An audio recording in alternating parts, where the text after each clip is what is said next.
រឿងខ្មោចស្រីនៅវាលស្រែ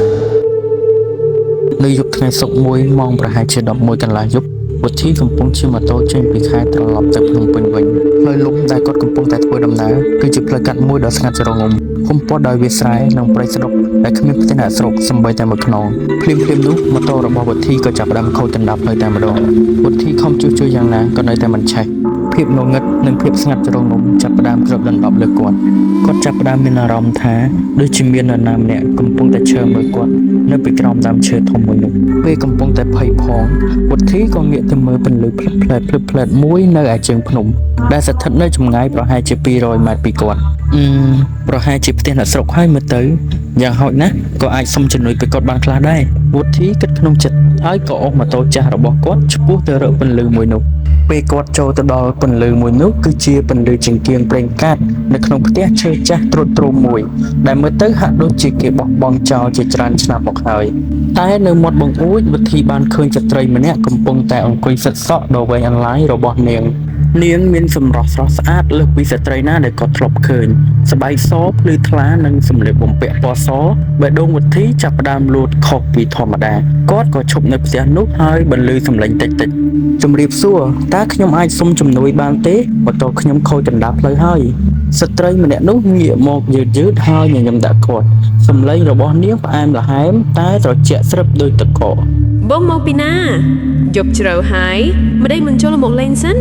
វុធីដើរឡើងទៅលើផ្ទះទាំងចិត្តរារែកពេលដែលគាត់បោះជំហានឡើងលើកាំចិន្តាឈើចាស់ស្រាប់តែមានក្លិនក្រអូបឈ្ងុយឈ្ងប់នៃផ្កាចំបៃលាយឡំនឹងក្លិនស្អុយតិចដែលគាត់មិនអាចកំណត់បានថាជាក្លិនអ្វីនោះទេបានបក់មកប៉ះច្រមុះរបស់គាត់វុធីនៅតែបន្តឈរនៅមាត់ទ្វារហើយសម្លឹងមើលស្ត្រីនោះគាត់ចាប់ផ្ដើមមានអារម្មណ៍ថាមានអ្វីម្យ៉ាងដូចជាខុសប្រក្រតីគាត់ក៏សម្គាល់ឃើញថានាងអង្គុយនៅលើកៅអីមែនតែជើងទាំងពីររបស់នាងមិនបានប៉ះនឹងក្តារឡើយគឺអណ្ដែតខ្យល់បន្តិចពីលើក្តារភ្លាមនោះវិធីភ័យញ័រស្លុតតាំងពីចុងសក់ដល់ចុងជើងស្ត្រីនោះញញឹមហើយសិតសក់របស់នាងបន្តទៀតតែលើកនេះនាងបានសិតសក់របស់នាងរហូតដល់បាំងផ្ទៃមុខទាំងស្រុងបងខ្លាចខ្ញុំហើយឬសំឡេងនាងលែងផ្អែមល្ហែមទៀតហើយតែប្រែជាក្រឡដូចសំឡេងមនុស្សកប់ក្នុងដីវុធីដកថយមួយជំហានទាំងភ័យញ័រស្ត្រីនោះក៏ងើបឈរយឺតនាងទម្លាក់ស្និតសក់ចាស់មួយចុកហើយនៅពេលដែលសក់របស់នាងរសាត់ចេញពីផ្ទៃមុខវុធីក៏បានឃើញមុខពិតរបស់នាងមុខរបស់នាងឡើងខ្មៅស្លេកស្លាំងភ្នែកទាំងគូលៀនធ្លាក់មកក្រោមហើយមាត់របស់នាងត្រូវហែកចេញរហូតដល់ត្រចៀកមានធ្មេញស្រួចប្រឡាក់ដោយឈាមនាងលោតចុះពីលើកៅអីទាំងខ្លួនអណ្ដែតខ្ពស់ពីលើដីហើយលូកដៃវែងក្រចកស្រួចរបស់នាងឆ្ពោះមករកវុធីយ៉ាងលឿនវុធីស្រែកយ៉ាងខ្លាំងហើយរត់ស្ទុះធ្លាក់ទៅលើផ្ទះទាំងកម្រោមិនខ្វល់ពីការឈឺចាប់ឬម៉ូតូរបស់គាត់ឡើយគាត់រត់សម្ដៅទៅផ្លូវធំទាំងមិនហ៊ានងាកមើលក្រោយរហូតដល់ពន្លឺព្រះអាទិត្យចាប់ផ្ដើមរះនៅឯជើងមេឃ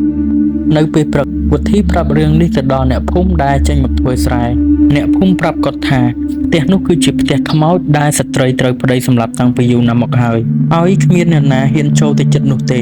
រហូតដល់សប្តាហ៍ថ្ងៃនេះវុធីមិនដែលហ៊ានធ្វើដំណើរនៅតាមផ្លូវនោះនៅពេលយប់ទៀតទេហើយនៅត្រង់កញ្ចឹងករបស់គាត់គឺមានស្នាមក្រញ៉ៅ5កន្លែងជាប់គ្នាដែលជាសាររំលឹកពីការជួបខ្មោចស្រីនៅយប់នោះជារៀងរហូត2ថ្ងៃក្រោយមកវុធីបានត្រឡប់ទៅកន្លែងកើតហេតុវិញជាមួយប្អូនប្រុសរបស់គាត់នៅពេលថ្ងៃត្រង់ដើម្បីទៅយកម៉ូតូដែលបោះបង់ចោលកាលពីយប់នោះពួកគេទៅដល់កន្លែងដែលវុធីទុកម៉ូតូហើយក៏ឃើញម៉ូតូរបស់គាត់នៅទីនោះមែនតែនៅពេលដែលវុធីងាកទៅមើលត្រង់កន្លែងដែលគាត់បានឃើញផ្ទះឈើចាស់កាលពីយប់នោះគឺមិនបានឃើញផ្ទះនោះឡើយមានតែវាលស្រែដ៏ធំទូលាយនិងស្ងាត់ជ្រងំពុំព័ទ្ធដោយដើមឈើធំប៉ុណ្ណោះគ្មានសល់ដានផ្ទះសូម្បីតែកំណាត់ឈើមួយដុំក៏គ្មានអូនប្រុសរបស់គាត់មើលទៅហាក់បីដូចជាឆ្ងល់ហើយនិយាយថាបងឯងប្រហែលជាភ័ន្តច្រឡំហើយនៅទីនេះមិនដែលមានផ្ទះអ្នកណាតាំងពីយូរមកហើយវុធីស្រឡាំងកាំងគាត់ដឹងច្បាស់ថាគាត់បានឡើងទៅលើផ្ទះនោះគាត់នឹកឃើញដល់ពាក្យដែលអ្នកភូមិនិយាយថាផ្ទះនោះគឺគេឃើញតែនៅពេលដែលខ្មោចហើយតែប៉ុណ្ណោះវុធីប្រញាប់ជិះម៉ូតូដែលជួសជុលរួចនោះត្រឡប់ទៅផ្ទះវិញទាំងភ័យញ័រ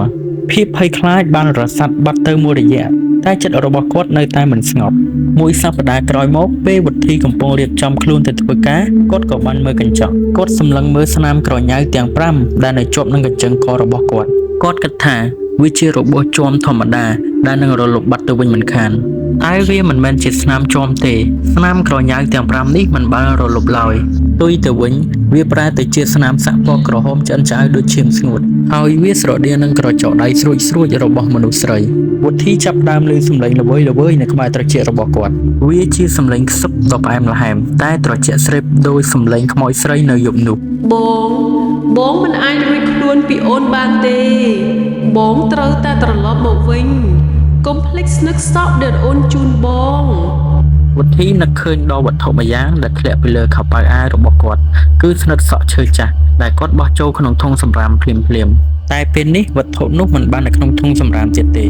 វុធីសម្លឹងមើលទៅលើតុទូរស័ព្ទក្បែរគ្រែស្រាប់តែឃើញស្និតសក់ឈើចាស់នោះត្រូវដាក់តម្រៀបយ៉ាងស្អាតនៅទីនោះហើយនៅក្បែរនោះមានសរសៃសក់វែងអន្លាយមួយសរសៃតែវាមិនមែនជាសក់របស់វុធីទេចាប់ពីពេលនោះមកវុធីដឹងថាខ្មោចស្រីនោះបានសម្គាល់គាត់ទៅហើយនាងលែងនៅឯផ្ទះចាស់ទៀតហើយនាងគឺនៅក្បែរគាត់ចាប់តាំងពីវុធីបានឃើញស្និតសក់ឈើចាស់នៅលើតុនោះមកជីវិតគាត់ប្រែដូចជានៅក្នុងនរកទាំងរស់រៀងរាល់យប់គាត់មិនអាចបិទភ្នែកបានឡើយសំឡេងខ្សឹបខ្សៀវរបស់ខ្មោចស្រីកាន់តែលើច្បាស់ហើយក្លិនចំបៃលាយឡំនឹងក្លិនស្អុយត្រជាក់ស្រេបហាក់ដូចជាតាមដានជីវិតគាត់គ្រប់ទីកន្លែងវុធីដឹងថាស្និតសក់នោះគឺជាចំណងភ្ជាប់រវាងគាត់និងខ្មោចស្រីដែលរាបណាគាត់នៅតែកាន់គាត់នឹងមិនអាចរួចខ្លួនបានឡើយជប់មួយវេលាអាត្រិតវុធីក៏សម្រេចចិត្តយ៉ាងមុតមាំគាត់កាន់ស្និតសក់ឈើចាស់នោះយ៉ាងណែនហើយដើរទៅទីធ្លាក្រៅផ្ទះគាត់ក៏ដីយកដីគោចាស់មួយចំនួនមកកដិតរួចក៏បោះស្និតសក់ឈើនោះចូលទៅក្នុងគំនរភ្លើងនៅពេលដែលអណ្ដាតភ្លើងចាប់ផ្ដើមឆាប់ឆេះពេលនោះក៏ចាប់ផ្ដើមឮសំឡេងយំពីគំនរភ្លើងយ៉ាងអាសូររួចក៏បន្លឺឡើងពេញផ្ទៃមេឃភ្លាមនោះខ្យល់ព្យុះដ៏កាយសាហាវក៏បានបក់មកហើយក៏បានបំផ្លាញដើមឈើទាំងអស់នៅក្នុងបរិវេណផ្ទះរបស់គាត់វុធីងាកមើលទៅមុខស្រាប់តែឃើញខ្មោចស្រីនោះលេចឡើងរូបរាងទាំងស្រុងនៅចំកណ្ដាលអណ្ដាតភ្លើងនាងលែងញញឹមហើយមុខរបស់នាងឡើងក្រមៅភ្នែកក្រហមហើយមាត់ធំរបស់នាងកំពុងបញ្ចេញសំឡេងស្រែកយ៉ាងខ្លាំងនាងមិនបានលោតមករកវុធីឡើយផ្ទុយទៅវិញនាងសម្លឹងចំស្នាមសាក់ក្រហមឆ្អៅដែលស្ថិតនៅលើកញ្ចឹងករបស់គាត់ឯងបំផ្លាញរបស់អញអើយឯងជាកម្មសិទ្ធិរបស់អញគ្មានអ្នកណាជួយអញបានទេនៅពេលនាងនិយាយចប់ស្នាមសាក់ក្រហមនៅលើកញ្ចឹងករបស់វុធីក៏ចាប់ផ្ដើមបញ្ចេញពន្លឺយ៉ាងចិញ្ចាំងចិញ្ចាចរួចវារលាកដូចគេយកភ្លើងមកដុតវុធីចាប់ផ្ដើមដកដង្ហើមមិនរួចហើយក៏ដួលទៅលើដី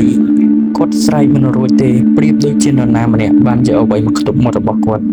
ដឹងថាចំណងសម្ព័ន្ធភាពដែលខ្មោចស្រីបានចងភ្ជាប់ជាមួយគាត់នោះគឺជាស្នាមនៅកញ្ចឹងករបស់គាត់អ្នកចិត្តខាងដែលឮសំឡេងស្រែកយំរបស់ខ្មោចនិងសំឡេងខ្យល់ព្យុះក៏ប្រញាប់រត់មកមើល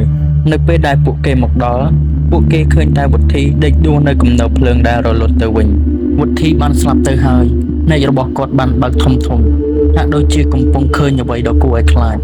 តែអ្វីដែលគួរឲ្យរន្ធត់ជាងនេះទៅទៀតនោះគឺ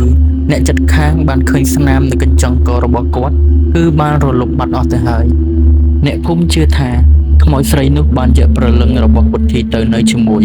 ដោយគ្មានបន្សល់អ្វីទាំងអស់ក្រៅពីភាពស្ងាត់ជ្រងំនៅរាត្រីនោះចំណែកស្និតសក់ឈើចាស់នោះត្រូវបានគេឃើញនៅក្នុងគំនរផេះតែមានសភាពរឹងមាំដែលហាក់ដូចជាមិនដាច់ត្រូវភ្លើងសោះ